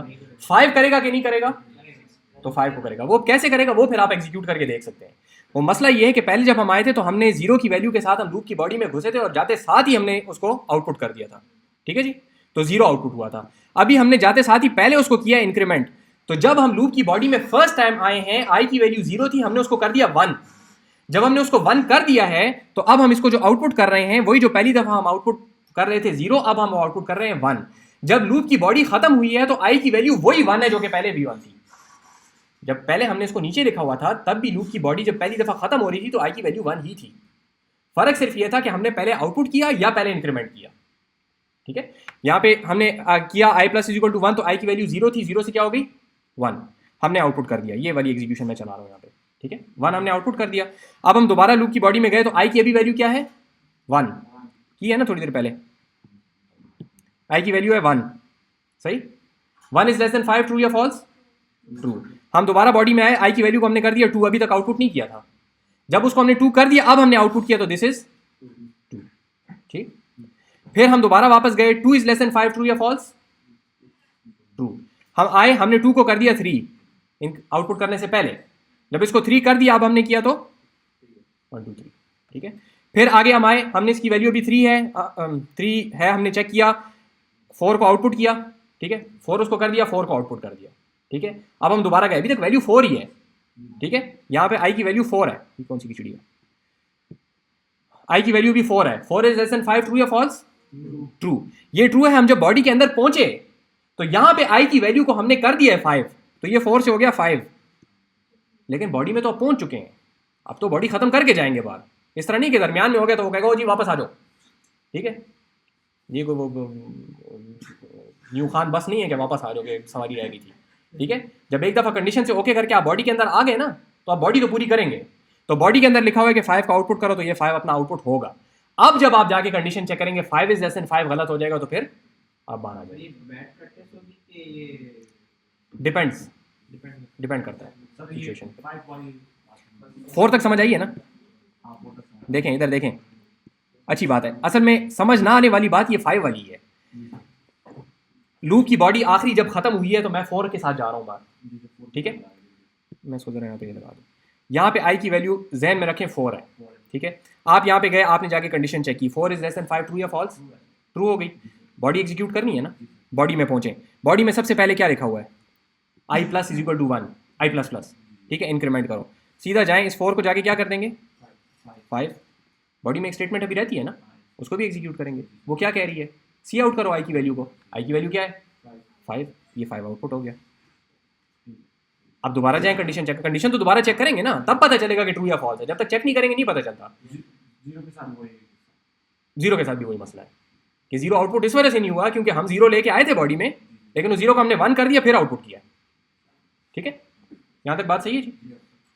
तो लूप का ये बेसिक कॉन्सेप्ट अगर आपको समझ आता है तो बाकी जितने भी लूप सारी जिंदगी आप देखते रहेंगे वो सारे के सारे इसी कॉन्सेप्ट पे काम करते हैं कि एक चीज़ पकड़ो, कंडीशन लो, कंडीशन ट्रू है तो एग्जीक्यूशन कर दो बॉडी की, फिर जाओ कंडीशन को चेक करो।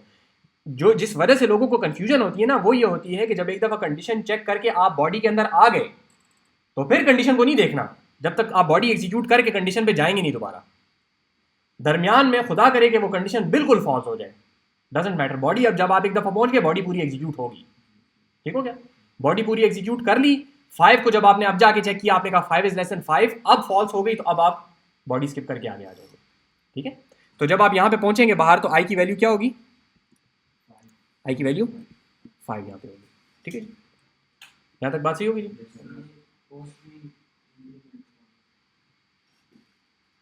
वो जो बात आप पूछ रहे हैं वो यहाँ पर नहीं है, लेकिन अगर आप वो वाली बात पूछ रहे हैं, हाँ पोस्ट भी कह सकते हैं इसको।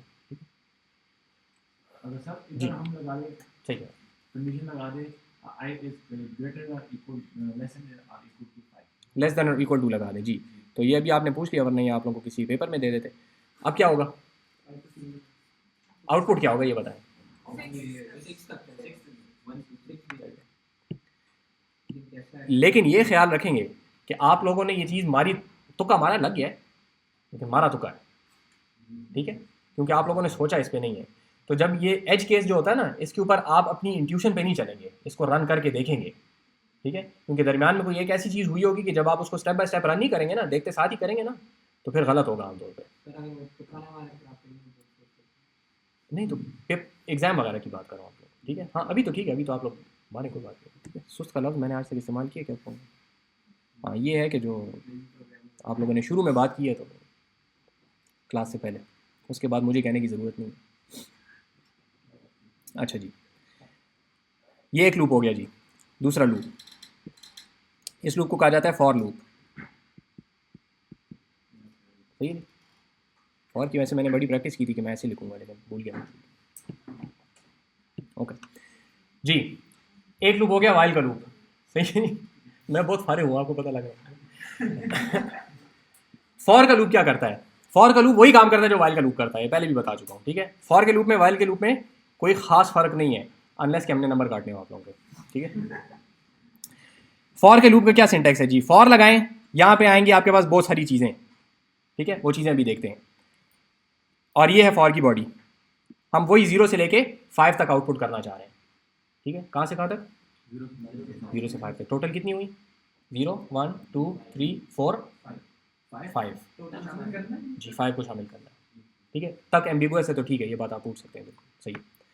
उर्दू में, इंग्लिश में ये लफ्ज़ एम्बिगुअस होते हैं।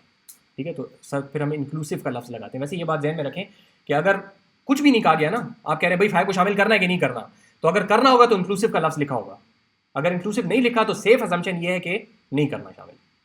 ठीक है, your loop should go from 0 to 5, इसका मतलब है 0 से 4। ठीक है, अगर 5 को करना होता तो इंक्लूसिव का लफ्ज़ साथ लिखा होगा, सेफ असम्पशन ये है। बाकी टीचर ने नंबर काटने हो वैसे भी काट सकता। ठीक है, ओके। यहाँ पे आपके पास 3 चीज़ें आएंगी, 3 चीज़ें के लिए आप यहाँ पे 3 डब्बे बनाएंगे, जिसके लिए आपको 2 सेमीकोलन लगाने पड़ेंगे।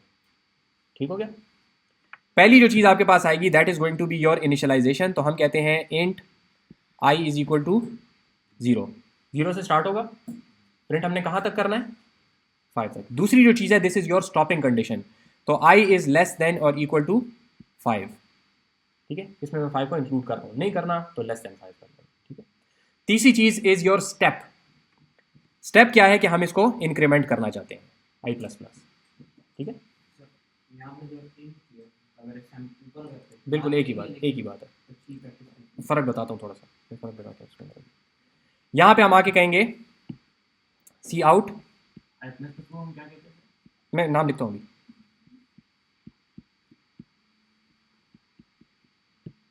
राइट।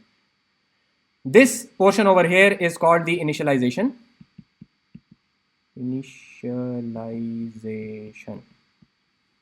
ठीक है जी,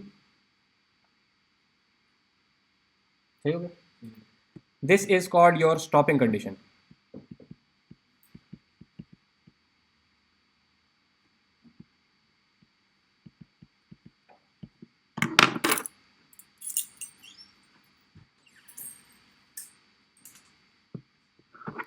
and this is called step.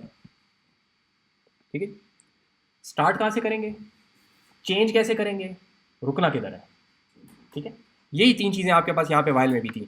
This was your initialization, this is your stopping condition, and this over here is your step, change कैसे करना। ठीक, यही तीन चीज़ें यहाँ पे होती हैं। इफ़ में सिर्फ फ़ायदा ये होता है कि जब आपने लूप चलाना है तो मल्टीपल टाइम्स चलाना है, कहीं से स्टार्ट करना है, कहीं पे ख़त्म करना है, दरमियान में चेंज किस तरह करना है, सारी बातें आपको एक जगह पे मिल जाती हैं। तो ये सिंटेक्स देखने में ज़रा कॉम्प्लिकेटेड लगता है, लेकिन in practice this is slightly cleaner. तो वाइल से ज़्यादा इस वजह से फॉर को प्रेफर किया जाता है कि स्टार्टिंग, स्टॉपिंग, स्टेप तीनों चीज़ें आपको एक लाइन में नज़र आ जाती है। ठीक हो गया। बाकी इसका सेमेंटिक्स एग्जैक्टली वही है, जीरो से स्टार्ट करेगा, बॉडी में जाएगा। तरीका कार क्या होता है इसके साथ मैं लिख देता हूँ। Right, so this is the first step, ये एक दफ़ा एग्जीक्यूट होगा। ठीक है, इसके ऊपर मैं स्टार लगा देता हूँ। जब ये हो जाता है तो फिर आप जाते हैं कंडीशन को चेक करते हैं। ठीक, फिर आप जाते हैं, अगर कंडीशन ट्रू हो जाती है तो आप बॉडी को एग्जीक्यूट करते हैं। जब बॉडी पूरी एग्जीक्यूट हो जाती है, कंडीशन चेक की, बॉडी गए, बॉडी में पूरी एग्जीक्यूट कर दी, जब बॉडी पूरी एग्जीक्यूट कर लेते हैं तो फिर स्टेप पे आते हैं, इसको एग्जीक्यूट करते हैं। ठीक है, बस एग्जीक्यूट कर देंगे, उससे चाहे जो भी इफेक्ट आता है हमारा उसके साथ कोई कंसर्न नहीं है, हम आई को इंक्रीमेंट कर देंगे। जब इंक्रीमेंट हो जाएगा फिर उसके बाद आप दोबारा स्टॉपिंग कंडीशन को चेक करेंगे। अब आपने इनिशियलाइजेशन पे फिर नहीं जाना। ठीक है, आप दोबारा गए, स्टॉपिंग कंडीशन को चेक किया, अगर स्टॉपिंग कंडीशन ट्रू हो जाती है तो फिर बॉडी को एग्जीक्यूट करेंगे। जब बॉडी सारी एग्जीक्यूट हो जाएगी फिर स्टेप करेंगे, फिर स्टेप के बाद यहाँ पे जाएंगे। ठीक है, और बाकी खुद कर लेते हैं। जब की भी ये कंडीशन फॉल्स हो जाएगी, ठीक है, फॉल्स के केस में फिर आप क्या करेंगे, आप बाहर ड्रॉप हो जाएंगे। सही है, ठीक हो गया। और उसका यूज नहीं कर सकते ना जब नंबर ऑफ इटरेशंस ना हो, एंडिंग पॉइंट ना हो। करने को कर सकते हैं, अच्छी प्रैक्टिस नहीं है। वाइल यूज करना करने को फॉर कर सकते हैं, अच्छी बात नहीं है। जी सर अगर हमने इंक्रीमेंट दो का करना, जी जी जी, तो आपका जो स्टेप है that is then going to be, in that case your step is going to be not I plus plus, I plus plus को आप चेंज कर देंगे, I plus is equal to 2। ठीक है, या I is equal to I plus 2। Step हम body में नहीं करेंगे। स्टेप बॉडी में नहीं करेंगे, स्टेप की अपनी जगह है ना, यहाँ पे अब इसके लिए खास डब्बा बना हुआ है तो बस उसके अंदर करें। बॉडी में भी कर सकते हैं, इसको खाली छोड़ दें, बॉडी में कर लें, फिर फॉर क्यों लगाया था। ठीक, अगेन सी आपको छोड़ता है, आप कहते जो करते हैं करें, लेकिन गुड प्रैक्टिस ये है कि स्टेप की जो जगह है वहाँ पे उसको करें। यहाँ तक सही हो गया। ठीक है, ओके। करना हम ये चाहते हैं यहाँ पे, चूंकि ये आसान सा काम था तो इसके अंदर हम ये करना चाहते हैं कि हम 2 को स्किप करना चाहते हैं। ठीक है, 2 को नहीं आउटपुट करना, बाकी सारा करेंगे, 2 को नहीं आउटपुट करेंगे। तो उसका क्या तरीका है कि बॉडी के अंदर हम जाके चेक करेंगे कि if I is equal to 2 तो क्या करो, लफ्ज़ इस्तेमाल होता है कंटिन्यू का। कंटिन्यू ये कहता है skip this iteration only.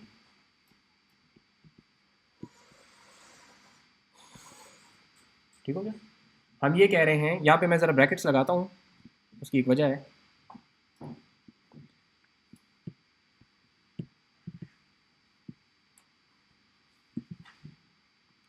Continue ये कहता है कि इस आइटरेशन को छोड़ दो, तो जब आई की वैल्यू 2 होगी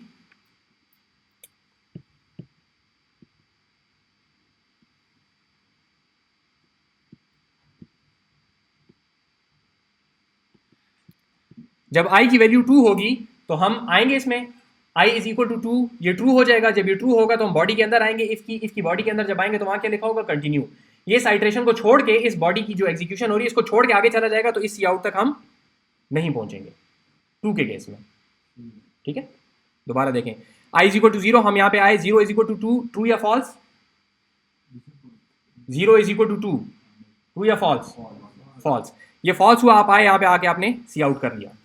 ठीक है, आप गए, स्टेप किया, आई की वैल्यू हो गई 1, बॉडी में आए, बॉडी में देखा आके 1 इज इक्वल टू 2, ट्रू या फॉल्स, फॉल्स। इस कंटिन्यू को आपने स्किप कर दिया और आप आगे सी आउट में, सी आउट में आपने वैल्यू आउटपुट कर दी 1। ठीक है, तो 0 आउटपुट हो चुका है, 1 आउटपुट हो चुका है।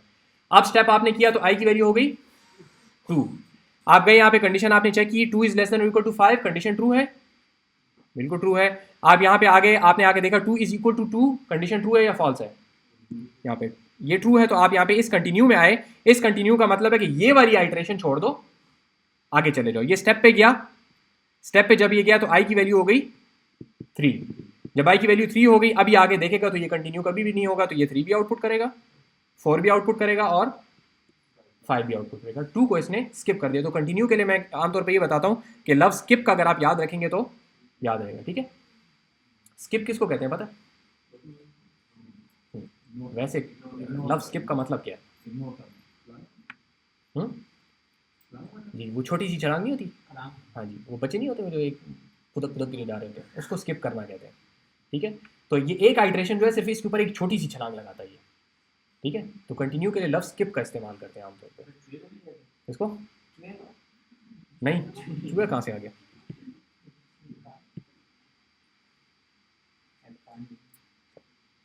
राइट, यहाँ तक सही हो गया जी, ठीक हो गया, ओके। अगर आप ये चाहते हैं कि 2 और 2 के बाद से सारी की सारी बस ये सारी आइट्रेशंस खत्म कर दो, तो उसके लिए लफ्ज जो कि अभी थोड़ी देर पहले भी हमने देखा, दैट इज ब्रेक, ठीक है। लेट से आपने कंटिन्यू यहाँ पे नहीं लगाया, इसको मैंने कमेंट आउट कर दिया, ठीक है जी, स्लैश स्लैश से कमेंट आउट हो गया। अगर आपने ब्रेक लगाया है तो स्टॉप, या लफ्ज बेहतर इसके लिए होगा एग्जिट लूप बॉडी कंप्लीटली, ठीक है जी। यूं कह लें कि skip all iterations from now, ठीक है। तो स्किप ऑल से ज़्यादा बेहतर ये है कि बस ये बॉडी इसकी और छोड़ दो, बस बाहर जाओ। तो जब आपने ब्रेक यहाँ पे लगाया कंटिन्यू की जगह पे, तो 0 को आउटपुट करेगा, 1 को आउटपुट करेगा। जब 2 पे पहुंचेगा तो ये कंडीशन ट्रू हो जाएगी, इसके अंदर आएगा, यहाँ पे लिखा हुआ है ब्रेक, स्टॉपिंग कंडीशन को भी छोड़ दें, स्टेप को भी छोड़ दें, इनिशियलाइजेशन तो वैसे ही नहीं करनी, सबको छोड़ दें और सीधा इधर बार 9 पे आ जाए, ठीक है। ब्रेक का मतलब है बस इस बॉडी को छोड़ दो, ये किस्सा खत्म हो गया, सही है।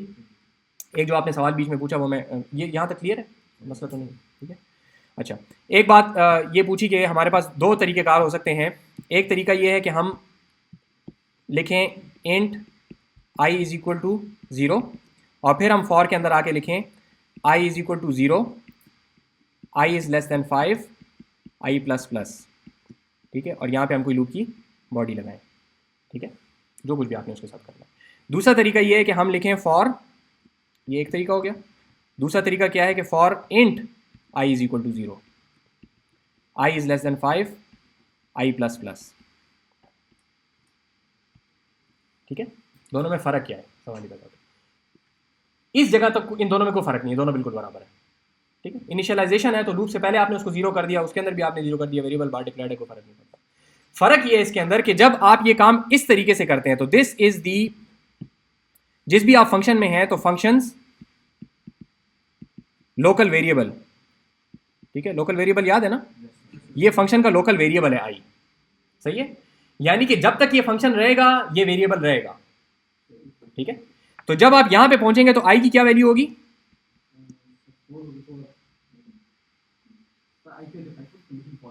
हाँ, आई की वैल्यू जब 5 होगी तो ये कंडीशन फॉल्स होगी, हम बाहर आएंगे ना। जब तक 4 थी तो 4 इज लेस देन 5 ट्रू था, हम गए अंदर, 4 को इंक्रीमेंट किया गया, वो 5 हो गया। जब 5 हो गया तब कंडीशन फॉल्स हो गई और हम बाहर आए तो आई की क्या वैल्यू है? 5। हमेशा याद रखेंगे, इशू हमेशा एज केस में होता है जी। देखें, आई की वैल्यू आपने 0 से स्टार्ट की, आपने बॉडी एग्जीक्यूट की, आई की वैल्यू को कर दिया 1, कंडीशन चेक की, कंडीशन ट्रू थी, आई की वैल्यू हो गई 2, फिर कंडीशन चेक की, आई की वैल्यू हो गई 3, फिर 4 तक सही है बात। 4 के बाद जब आपने यहाँ पे आके कंडीशन चेक की, कंडीशन ट्रू थी, बिल्कुल थी, 4 इज लेस देन 5, आप बॉडी में गए, बॉडी एग्जीक्यूट की, उसके बाद आपने इसको किया इंक्रीमेंट। जब ये इंक्रीमेंट हो गया क्या हो गया? 5 हो गया। आई की वैल्यू है 5, ठीक है, ये आई है, आई की वैल्यू 5 है। आप आके कंडीशन चेक की, 5 is less than 5, condition false हो गई, लूप छोड़ दिया, बाहर आए, जब यहाँ पहुंचे तो आई की वैल्यू क्या होगी? यहाँ पे क्या लिखा हुआ है? 5 ही है ना, तो बस 5 वैल्यू, इसमें कोई साइंस नहीं है। अगर आप साइंस बनाएंगे इसके अंदर तो कंफ्यूज हो जाएंगे, कोई फर्क नहीं पड़ता। कंडीशन को देखें, देखें मैं यही कह रहा हूँ, दिमाग मत इस्तेमाल करें, बगैर दिमाग के देखें।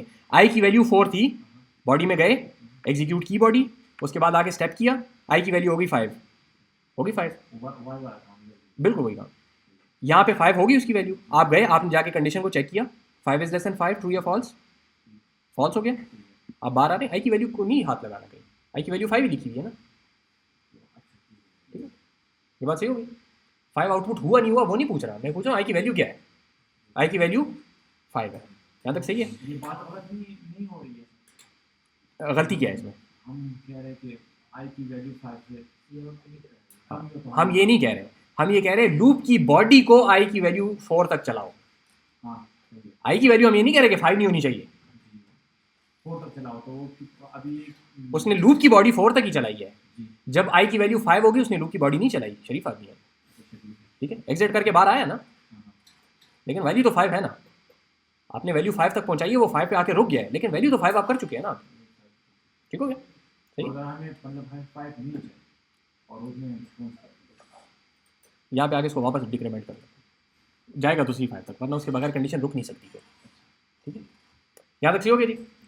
ये जो पहला केस था इसके अंदर यहाँ पे बाहर आके आई की वैल्यू 5 होगी। दूसरे केस में ये आई आप बना रहे हैं, ये जो डिक्लेरेशन है इस आई की, ये कहाँ पे है? लूप की इनिशियलाइजेशन के अंदर है। तो इसका जो स्कोप है that is just over here, scope of I. I सिर्फ इतनी जगह पे विजिबल है, बाहर आई सिरे से है ही नहीं। बात समझ आ रही है? तो अगर यहां पे आके आप आई को इस्तेमाल करने की कोशिश करेंगे तो दैट इज एन एरर। उसका स्कोप ही उतना था, जैसे फंक्शन के लोकल वेरिएबल को अगर बाहर से आप कहीं एक्सेस करने की कोशिश करें तो वो है ही नहीं, एग्जिस्ट ही नहीं करता, ठीक है? इस तरीके से चूंकि आपने इस आई को इस बॉडी के अंदर बनाया हुआ है, यहां पे इस जगह पे आपने डिक्लेयर किया है, तो इसका स्कोप सिर्फ और सिर्फ इस फॉर लूप की बॉडी के अंदर है। जब तक ये लूप एग्जीक्यूट हो रहा है तब तक है, जैसे ये लूप खत्म हुआ तो आई भी खत्म हो गया।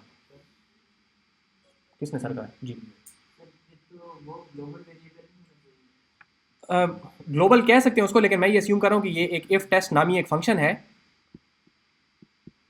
जिसके अंदर ये सारा के सामने है। सर अगर हम उधर वो करें ना कि इन आई जी, इन आई इक्वल टू 0 हम जगह इन आई लिखते हैं ना, फिर क्या होगा? एक ही बात है, एक ही बात है। फिर इनिशियलाइजेशन यहाँ पे हो जाएगी, अगर वहाँ पे नहीं की तो यहाँ पे हो जाएगी, दोनों फिर भी केस पहले वाला ही केस रहेगा। तो ये तो फिर बैक प्रैक्टिस जी जी जी, बात अच्छी नहीं है ये केस 1 जो है ना, ये कोई हरकत अच्छी नहीं है जी। इसलिए आमतौर पे आप लोगों ने सिंटेक्स यही लिखा हुआ देखा होगा, जिन लोगों ने पहले देखा है ना उन्होंने सिंटेक्स यही लिखा हुआ देखा होगा। वो इसलिए अच्छा नहीं है क्योंकि जहाँ तक आपको चीज़ चाहिए ना वेरिएबल को वहाँ तक रखें, इसीलिए हम कहते हैं ना ग्लोबल मत इस्तेमाल करो, वरना आई ऊपर से कहीं से 5 से आ रहा होगा, नीचे आप जाके इसको कुछ और कर देंगे, एक खिचड़ी बन जाएगी, आपको समझ नहीं आएगी, ठीक है? जितनी जगह पे वेरिएबल चाहिए वेरिएबल को वहाँ पे रखा करें, सर सही हो गया।